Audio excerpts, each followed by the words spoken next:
This is Standing Watch. And now, Evangelist Norbert Link. Greetings, everyone, and welcome back to our Standing Watch program. The title of this program might surprise some. Powerful Germany. We hear a lot about the state of affairs in Germany, and Germany doesn't seem to be all that powerful right now. You have the political conflict regarding Angela Merkel. You have now another political scandal, as I will talk about in a moment. You have an economic crisis. You have actually immigration crisis. Now, why do I speak about powerful Germany? Well, because let us face reality. Germany is the most powerful country in Europe. And I'm not saying this because I happen to come from Germany. This is not a praise sermon or service. This is something quite more difficult to comprehend. It is a warning. It is a warning to the German people. It is a warning to all of us. In this message, I will be talking about Europe. But we have to understand that a united Europe, as we have it today, could not and would not exist without Germany. Europe, or the United States of Europe, or the EU, have been rightly labeled as a German project. We would not have a euro without Germany. We would not even have a combination of certain powers without Germany. It started with an economic collaboration, and Germany, of course, was one of the first members. And then it started and developed into a political collaboration, and it will also develop into a military collaboration, all under German leadership. Let me start with Brexit. I have given this message several sub-points. The first sub-point would be the EU under German influence and Great Britain. You see, Brexit has happened. Brexit is done. The UK is gone. But let me also say this. Brexit has just begun. Because we have a transition period of about a year, maybe longer, but Boris Johnson has already said not longer than a year, during which all these negotiations have to take place, all the agreements have to be made. And Europe is insisting, under German leadership, that the UK should abide by all the European rules, including economic rules. And Britain has said absolutely not. If that were the case, then Brexit would have been pointless. Here's an article by The Guardian, dated February 1, saying this: the EU will back Spain over its territorial claims to Gibraltar in the next phase of Brexit negotiations by giving Madrid the power to exclude the British overseas territory from any trade deal struck with Brussels. And then it goes on to say that British sovereignty over Gibraltar was formalized by the Treaty of Utrecht in 1713, but Spain has always bristled at the idea of UK ownership. As an EU member state, the UK had been able to resist Spanish claims over the territory, but Madrid will now have the full support of the other 26 countries in the bloc. And we have been proclaiming for years, I remember articles we have published in the 60s, to the effect that Gibraltar will ultimately be in Spanish and European hands and no longer in the hands and the control of the UK. The next sub-point has to do with the EU army, again under strong German influence.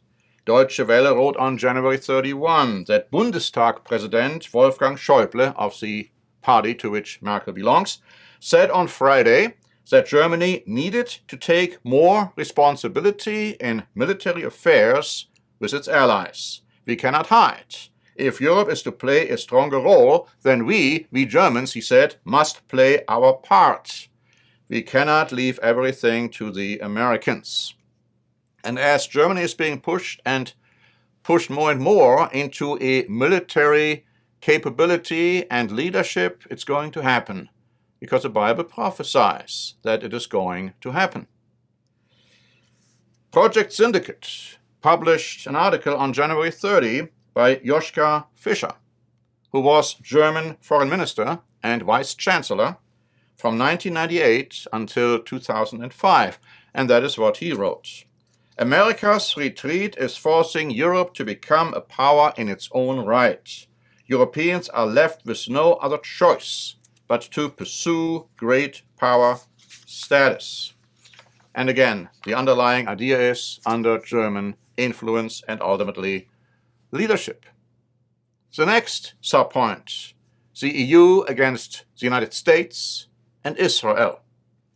Deutsche Welle wrote on February 4 that the European Union slammed US President Donald Trump's Middle East peace plan on Tuesday, arguing that it departs from international agreements on the Israel-Palestine conflict. The response, however, triggered an angry response from Israel, which backs the plan.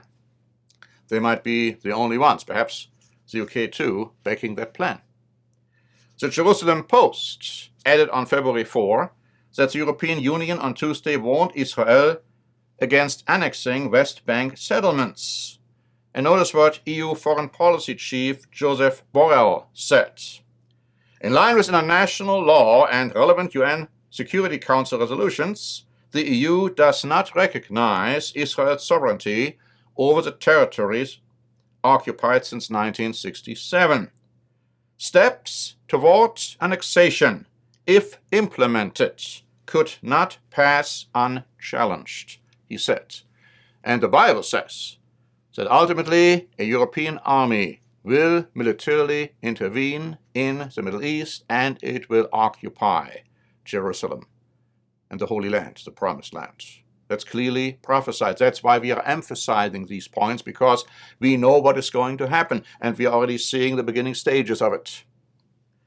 Now, what about this scandal I referred to earlier? It has to do with an election in an East German state, and the one who became the leader because the far-right Alternative for Germany party, the AfD, helped in this regard. And so they became the kingmakers, and that now has caused incredible uproar in Germany. ABC News wrote it has divided the entire country. And Deutsche Welle wrote that this notable day should be one that shakes Germans to the core. It has shown just how much of their history Germans have forgotten. It also reminds us that no one in Germany should kid themselves into thinking history cannot repeat itself. The Neue Osnabrücker Zeitung wrote, Germany is in a deep, extremely dangerous crisis. Our society is divided. It becomes radicalized. And then Merkel's party talked about the fact that this governor was elected with the votes of Nazis and fascists.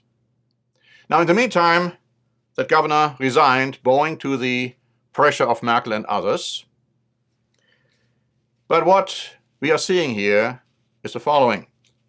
The more the mass media and social media are opposing the AfD, and they have been labeling it with all kinds of expressions, some justified, some not justified.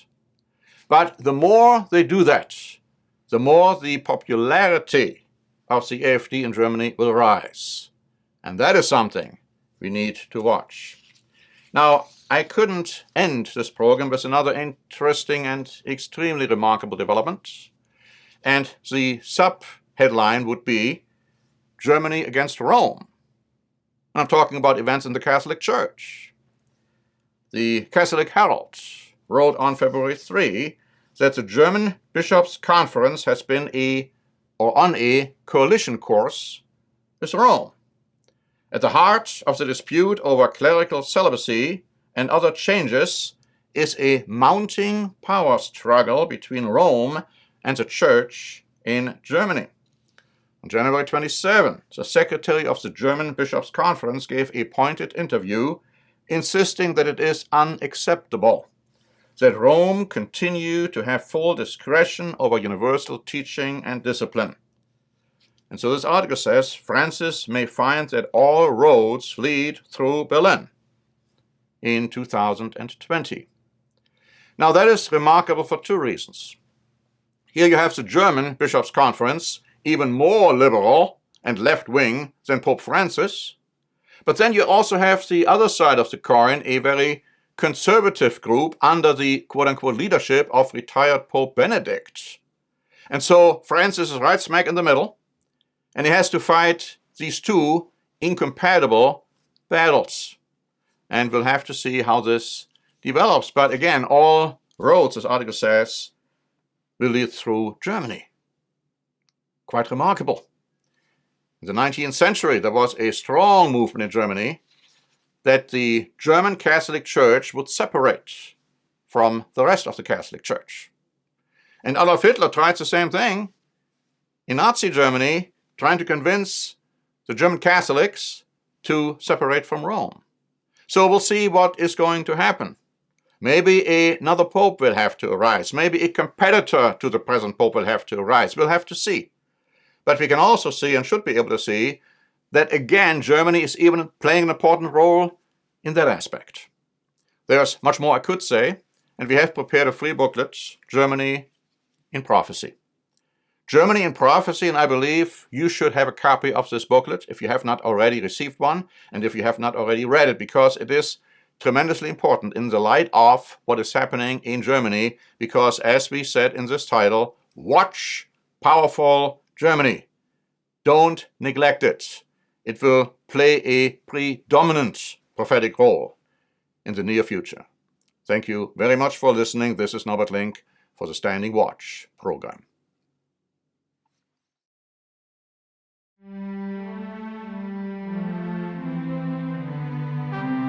Standing Watch is a presentation by The Church of the Eternal God, P.O. Box 270519, San Diego, California 92198.